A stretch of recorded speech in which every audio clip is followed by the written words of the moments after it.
کیا ہوگا اگر میں آپ سے کہوں کہ 30 دن کے روزے رکھنے کے بعد اپنی بھوک، اپنی خواہشات اور اپنی نیند کی قربانی دینے کے بعد بھی آپ کا رمضان برباد ہو سکتا ہے؟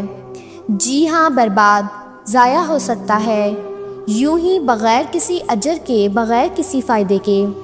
بہت سے لوگ سمجھتے ہیں کہ روزہ صرف رکھنے سے وہ نیکیاں کماتے جا رہے ہیں، لیکن اگر میں کہوں کہ کچھ لوگ روزہ رکھیں گے مگر آخر میں کچھ بھی حاصل نہیں کر پائیں گے۔ نبی کریم صلی اللہ علیہ وآلہ وسلم نے ہمیں 3 چیزوں سے خبردار کیا تھا، 3 ایسی خطرناک غلطیاں جو آپ کے پورے رمضان کو مکمل طور پر تباہ کر سکتی ہیں، اور افسوس کہ ہم میں سے زیادہ تر لوگ ان میں سے کم از کم ایک غلطی ضرور کر رہے ہوتے ہیں۔ وہ غلطیاں کون سی ہیں اور ہم خود کو ان سے کیسے بچا سکتے ہیں؟ آخر تک میرے ساتھ رہیے، کیونکہ تیسری غلطی سب سے زیادہ خطرناک ہے۔ پہلی غلطی جو چپکے چپکے آپ کے روزے کو دیمک کی طرح کھا جاتی ہے، وہ ہے جھوٹ اور غیبت۔ نبی کریم صلی اللہ علیہ وآلہ وسلم نے فرمایا، جو شخص جھوٹ بولنا اور برے عمل کرنا نہ چھوڑے تو اللہ کو اس کے بھوکا اور پیاسا رہنے کی کوئی ضرورت نہیں۔ ذرا تصور کیجئے، ایک شخص سحری کے لیے جاگتا ہے، فجر پڑھتا ہے، قرآن کی تلاوت کرتا ہے، لیکن دن کے دوران غیبت شروع کر دیتا ہے۔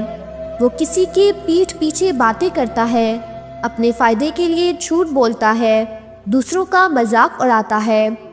وہ سمجھتا ہے کہ اس کا روزہ محفوظ ہے کیونکہ اس نے کچھ کھایا پیا نہیں، مگر حقیقت میں اس کا روزہ خطرے میں پڑ چکا ہوتا ہے۔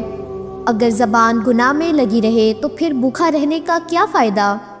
ایک دانا عالم نے کہا، روزہ صرف پیٹ کے لیے نہیں بلکہ دل، آنکھوں، کانوں اور زبان کے لیے بھی ہوتا ہے۔ نبی کریم صلی اللہ علیہ وآلہ وسلم نے خبردار کیا کہ قیامت کے دن کچھ لوگ ایسے آئیں گے جنہوں نے روزے رکھے ہوں گے، مگر ان کے روزے ان کے منہ پر مار دیے جائیں گے۔ ان کے پاس کچھ نہیں بچے گا سوائے بھوک اور پیاس کے۔ اب خود سے سوال کریں، آپ کا روزہ قبول ہوگا یا آپ کی زبان کی وجہ سے رد کر دیا جائے گا؟ دوسری غلطی، ایسی غلطی جو رمضان کے تمام اجر کو پل بھر میں برباد کر سکتی ہے، وہ ہے روزے کے دوران گناہوں میں مبتلا رہنا۔ کچھ لوگ سوچتے ہیں جب تک میں کھانے پینے سے بچا ہوں میں ٹھیک ہوں، مگر وہ پھر بھی حرام دیکھتے ہیں، حرام سنتے ہیں اور حرام میں ملوث رہتے ہیں۔ وہ روزہ رکھ کر جاگتے ہیں مگر گھنٹوں سوشل میڈیا پر فضول وقت برباد کرتے ہیں، ایسی چیزیں دیکھتے ہیں جو روح کو زہر آلود کر دیتی ہیں۔ وہ مسجد میں اپنی نگاہیں جھکا لیتے ہیں مگر موبائل اسکرین پر نگاہیں اٹھا لیتے ہیں۔ وہ کھانے سے پرہیز کرتے ہیں مگر شیطان کے کھانے سے پرہیز نہیں کرتے۔ نبی کریم صلی اللہ علیہ وآلہ وسلم نے فرمایا، کتنے ہی روزے دار ایسے ہیں جنہیں ان کے روزے سے بھوک اور پیاس کے سوا کچھ نہیں ملتا۔ روزہ صفائی کے لیے ہے، پاکیزگی کے لیے ہے اور اللہ کے قریب ہونے کے لیے ہے، مگر اگر ہمارے دل گناہوں سے بھرے ہوئے ہیں تو پھر روزہ کیسے ہمیں اللہ کے قریب کرے گا؟ تیسری غلطی، سب سے زیادہ خطرناک غلطی، وہ غلطی جو ہماری تمام عبادتوں کو راکھ میں بدل سکتی ہے، وہ ہے تکبر اور خود پسندی۔ کچھ لوگ روزہ رکھتے ہیں مگر دوسروں کو حقیر سمجھتے ہیں۔ وہ کسی ایسے شخص کو دیکھتے ہیں جو روزہ نہ رکھ رہا ہو اور فوراً برا بھلا کہنے لگتے ہیں۔ وہ صدقہ دیتے ہیں مگر سب کو بتانا بھی ضروری سمجھتے ہیں۔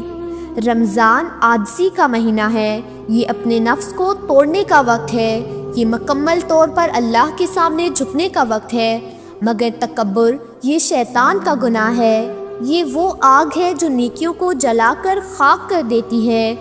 نبی کریم صلی اللہ علیہ وآلہ وسلم نے فرمایا، جس کے دل میں رائی کے دانے کے برابر بھی تکبر ہوگا وہ جنت میں داخل نہیں ہوگا۔ ذرا تصور کریں، پورا مہینہ روزے رکھیں، 30 دن بھوک پیاس عبادت اور دعائیں کریں اور پھر قیامت کے دن اللہ کے سامنے کھڑے ہوں اور دیکھیں کہ سب کچھ ضائع ہو چکا ہے صرف تکبر کی وجہ سے، کیونکہ ہم دوسروں کو حقیر سمجھتے تھے، کیونکہ ہم خود کو بہتر سمجھتے تھے، کیونکہ ہم عبادت اللہ کے لیے نہیں اپنی بڑائی کے لیے کرتے تھے۔